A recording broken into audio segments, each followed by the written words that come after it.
Hello everyone, welcome to Hollywood and welcome to our very new sessions. In this session, we are going to discuss how I scored plus 35 from cutoff in RRB PO mains. So जैसे कि आप सभी जानते हैं RRB PO pre के exams आपके हो गए हैं एंड बहुत ही जल्द आपके रिजल्ट्स भी देखने को मिलेंगे।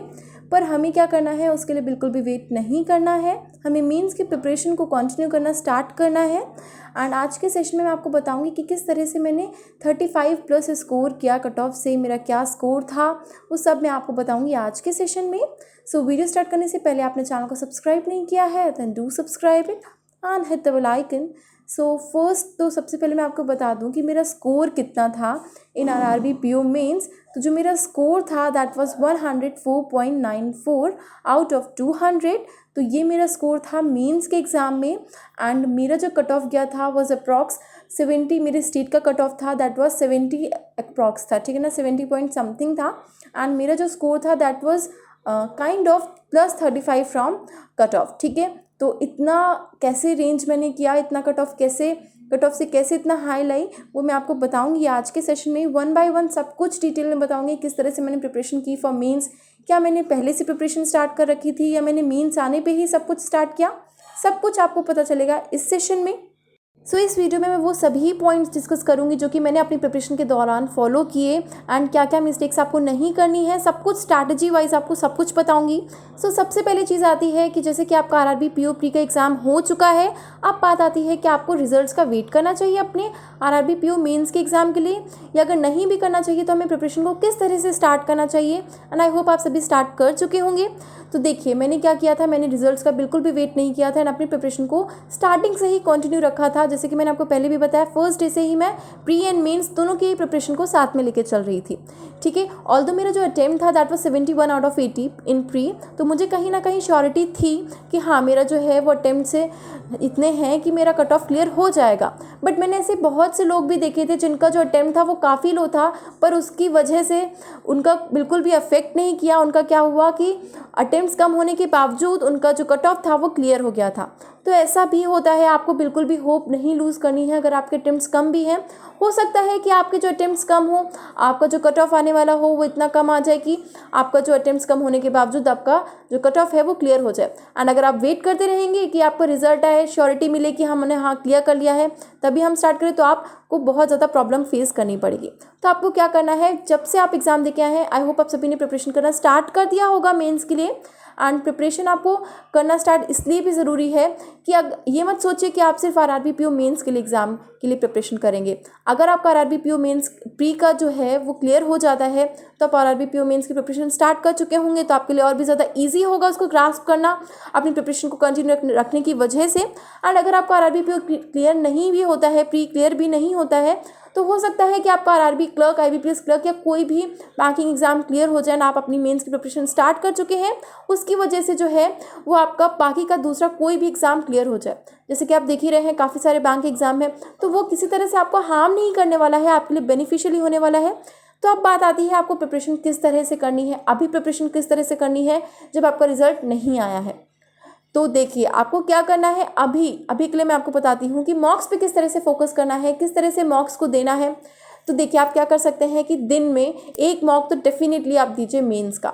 अब मॉक्स को क्या करना है, हमारे पास इतने मॉक्स कहाँ से आएंगे। देखिए ऑलिव बोर्ड पे आपको बहुत ही अच्छे लेवल के मॉक्स मिलते हैं, जैसे कि मैंने आपको बताया था कि मैंने प्रीफर किया था। और मैं बिल्कुल भी नहीं कह रही हूँ यहाँ पे, मैं किसी चीज़ का ऐड नहीं कर रही हूँ, किसी चीज़ का नहीं कह रही हूँ कि आपको ऑलिव बोर्ड के ही मॉक्स लेने हैं। बट मैं आपको बता रही हूँ अगर आप चाहें तो किसी और भी कंपनी के मॉक्स ले सकते हैं, बट मॉक्स ज़रूर दीजिएगा। मॉक्स देने में बिल्कुल भी ढिलाई मत कीजिएगा। आपका प्री मेंस सभी एग्जाम्स जितने भी हैं आपके, उसके लिए मॉक्स बहुत बेनिफिशियल होती हैं। ये मैं आपको हर वीडियो में कहती हूँ कि मेरा जो एग्ज़ाम है क्लियर हुआ है तो किस बेसिस पे हुआ है, मॉक्स की वजह से। तो आपको क्या करना है, मेंस के मॉक्स अभी से देना स्टार्ट कर देना है एंड पर डे आप 1 मॉक दीजिए। अगर आप पर डे 1 मॉक नहीं दे सकते हैं तो आप क्या कीजिए कि वीक में आप कम से कम 3 से 4 मॉक्स तो दीजिए, ताकि आपकी जो मेंस की प्रिपरेशन है वो अच्छे से कंटिन्यू हो सके। एंड मेंस की प्रिपरेशन में आपका जो है वो टाइमिंग भी मैटर करता है, आपकी नॉलेज भी मैटर करती है, एंड साथ ही साथ आपका चॉइस ऑफ क्वेश्चंस मैटर करता है। मेंस के मॉक्स में ऐसा नहीं होता है कि आपको सभी क्वेश्चंस को करना है। आपको क्या करना है, उन क्वेश्चंस को करना है जिसमें आप पर्टिकुलरली श्योर हैं, सिर्फ उन्हीं क्वेश्चंस को आपको अटेम्प्ट करना होता है। अब ये तो बात हो गई मॉक्स की। Now what comes apart मॉक्स। मॉक्स के अलावा हमको क्या करना है, पूरे दिन में हमको मॉक देना है, ये तो हमने जान लिया कि हम दिन में एक मॉक तो देंगे ही देंगे। अगर नहीं दे पाते हैं तो वीक में 3-4 दे लेंगे। उसमें हमारा कितना टाइम लगता है, 2 घंटे। आपको 2 घंटे का आपका मॉक होता है, 2 घंटे का मॉक दीजिए, उसके बाद 1 से 1.5 घंटा आप उसको एनालाइज कीजिए। अब मॉक तो हमने देख लिया किस तरह से करना है, एंड मॉक के अलावा अब हमको क्या करना है, किस तरह से प्रिपरेशन करनी है। तो अब मैं आपको बताती हूँ आपको क्या करना है। ऑलिव बोल्ट करके सीरीज़ आती है जिसमें आपको मंथली आपको करंट अफेयर्स और बाकी सारी चीज़ें जितने भी हैं, इंटरनेशनल नेशनल अफेयर्स, सब कुछ मिल जाता है। उसको उठा लीजिए, उसको अच्छे से प्रिपेयर करना स्टार्ट कीजिए, क्योंकि जीएस का पोर्शन बहुत ही इंपॉर्टेंट है आप सभी के लिए। एंड जीएस आपको कितने मंथ्स की चाहिए, मैं कहूँगी मिनिमम 6 मंथ्स की तो आप कीजिए। देखिए 4 मंथ की कहा जाता है, बट मैं आपको सजेस्ट करूँगी कि 6 मंथ्स की अगर आप कर लेंगे जीएस तो डेफिनेटली आपको कहीं से भी क्वेश्चंस में प्रॉब्लम नहीं आने वाली है। Last year that pattern of GS was little bit different. बाकी जो पहले आपका आता था उससे थोड़ा सा डिफरेंट था, थोड़ा काफ़ी ज़्यादा डिटेल में पूछ लिया गया था एंड काफ़ी पुराने क्वेश्चंस भी पूछ लिए गए थे। तो जीएस में आपको बिल्कुल भी रिस्क नहीं लेना है, क्योंकि जिन्होंने 3 to 4 मंथ्स का लास्ट ईयर पढ़ा था उनको प्रॉब्लम फेस करनी पड़ी थी। एंड इसीलिए मैं आपको सजेस्ट करूँगी कि आप 6 मंथ्स का जीएस को बिल्कुल बाय हार्ट कर लीजिए। सो जीएस के लिए आपको क्या करना है, दिन में आप क्या कर सकते हैं जीएस के लिए, अगर आप चाहेंगे तो मैं आपके लिए एक पर्टिकुलर सेशन बना दूंगी कि जीएस की पर्टिकुलर प्रिपरेशन आपको किस तरह से करनी है। अभी मैं आपको बस इतना ही बताती हूँ कि आपको क्या करना है, जीएस को अपना इक्वली टाइम देना है जितना ही आप बाकी के सब्जेक्ट्स को देते हैं। तो कितना टाइम आपको देना है, बोल्ड सीरीज़ कोई भी उठा लीजिए, मंथ वाइज अपना जो है वो कवर करना स्टार्ट कर दीजिए। उसके नोट्स बनाना चाहे नोट्स बना लीजिए, उसके प्रिंट आउट्स निकलवाना चाहे प्रिंट आउट्स निकलवा लीजिए, बट उन्हें अच्छे से पढ़िए। एंड येस, अपना डेली का करंट अफेयर्स तो आई होप आपने स्टार्ट कर ही दिया होगा। बहुत पहले ही मैं आपको कह चुकी हूँ कि अपना डेली का करंट अफेयर्स करना स्टार्ट कर दीजिए, वो आपको काफ़ी हेल्पफुल होने वाला है मेंस के एग्जाम के लिए। तो इस तरह से आप कर सकते हैं अपना जीएस का सेक्शन। एंड इसी तरह से मैंने आपको बताया कि मैथ्स एंड रीजनिंग में आपको क्या करना है, सिर्फ और सिर्फ प्रैक्टिस, जितना ज़्यादा प्रैक्टिस कर सकते हैं। आरआरबी पीओ मेंस में जो है वो आपका जो लेवल ऑफ क्वेश्चंस है वो बहुत ज़्यादा डिफिकल्ट नहीं आता है, जैसे कि आपको आईबीपीएस पीओ मेंस में देखने को मिलता है। एंड मैंने क्या किया था, इस टाइम पे मैंने सिर्फ मॉक्स दिए थे। मॉक्स के साथ साथ आपको क्या करना है, कुछ पीडीएफ्स डाउनलोड कर लीजिए जो कि आपको ऑलिव बोर्ड पे मिल जाएंगी। एंड इन पीडीएफ्स को बिल्कुल अच्छे से कीजिएगा। कोई भी पीडीएफ उठा लीजिए, उसका चाहे तो प्रिंट आउट ले लीजिए। अगर आप कंप्यूटर पे नहीं करना चाहते हैं, पीडीएफ्स का प्रिंट आउट ले लिया एंड क्वेश्चंस को करना स्टार्ट कर दिया।